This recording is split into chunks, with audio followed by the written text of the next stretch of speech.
ഒരു nasal spray നിങ്ങൾക്ക് life long വേണ്ടി വരും. ഞാൻ ആൾക്കാരോട് പറയണം, നമ്മൾ മേലെല്ലാ ദിവസവും 2 നേരം അടിക്കും, മൂക്കിലൊന്നും അടിച്ചുകൂടെ. ദശ എന്ന് പറഞ്ഞാൽ ഒരു സാധനമാണ്.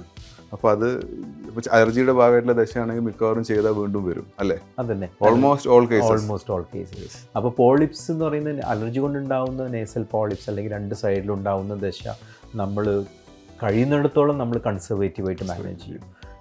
മെഡിക്കേഷൻസ്, പ്രത്യേകിച്ച് നേസൽ സ്പ്രേ, അലർജിക്കുള്ള മെഡിക്കേഷൻസ്.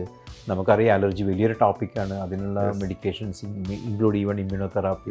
ഇതെല്ലാം കൊണ്ട് മാറുന്നില്ല. സൈനസ് എല്ലാം ബ്ലോക്കായി, ഒരിക്കലും സൈനസ് ഡ്രെയിനേജ് നടക്കുന്നില്ല. പേഷ്യൻസിന് സൈനസൈറ്റിസ് കൊണ്ട് ഹെഡേക്ക് വരുന്നു. അങ്ങനെ ആ ഒരു ലെവലിലേക്ക് പോകുമ്പോൾ നമുക്ക് ഈ ദശ എടുക്കേണ്ടി വരും. അത് നമ്മൾ ഫങ്ഷണൽ എൻഡോസ്കോപ്പിക് സൈനസ് സർജറി അല്ലെങ്കിൽ ഫെസ് എന്ന് പറഞ്ഞ ആ പേരിൽ ചെയ്യുന്ന സർജറിയിലൂടെ നമ്മൾ ദശയെല്ലാം എടുത്ത് സൈനസിൻ്റെ വെൻറ്റിലേഷനൊക്കെ കൂട്ടി സൈനസുകളെല്ലാം തുറന്നെടുത്തു കഴിഞ്ഞാൽ കുറേ നാൾക്ക് സത്യത്തിൽ പേഷ്യൻറ്റിന് നല്ല റിലീഫ് ഉണ്ടാവും. പക്ഷേ ലോങ് ടേമിൽ നേസൽ സ്പ്രേയും കാര്യങ്ങളൊക്കെ ഉപയോഗിക്കുകയാണെങ്കിൽ പിന്നെ റിക്കറൻസ് ഉള്ള സാധ്യത വളരെ കുറവാണ്. പലപ്പോഴും നമ്മുടെ രോഗികൾ എന്താ ഉണ്ടാവുക വെച്ചാൽ നല്ലൊരു റിലീഫ് കിട്ടുമ്പോൾ അതോടുകൂടെ ചികിത്സ നിർത്തും. അത് റെഗുലറായിട്ട് ഞാൻ സത്യം പറയാറ്, ഈ ഒരു നേസൽ സ്പ്രേ നിങ്ങൾക്ക് ലൈഫ് ലോങ് വേണ്ടി വരും. അതേമാതിരി ഒരു എവറി 3 months നിങ്ങൾക്ക് ഒരു ഫോളോ അപ്പ് വേണ്ടി വരും. ഒരു നേസൽ എൻഡോസ്കോപ്പി വേണ്ടി വരും. ഇതൊക്കെ വളരെ ചെറിയ ടെസ്റ്റുകളാണ്. ഈ സ്പ്രേ എന്ന് പറയുന്നത് രാത്രി ഉറങ്ങുന്നതിന് മുമ്പ് 2 പഫ് മൂക്കിലടിക്കുക എന്നുള്ള മാത്രം. ഞാൻ ആൾക്കാരോട് പറയണം, നമ്മൾ മേലെല്ലാ ദിവസവും 2 നേരം അടിക്കും.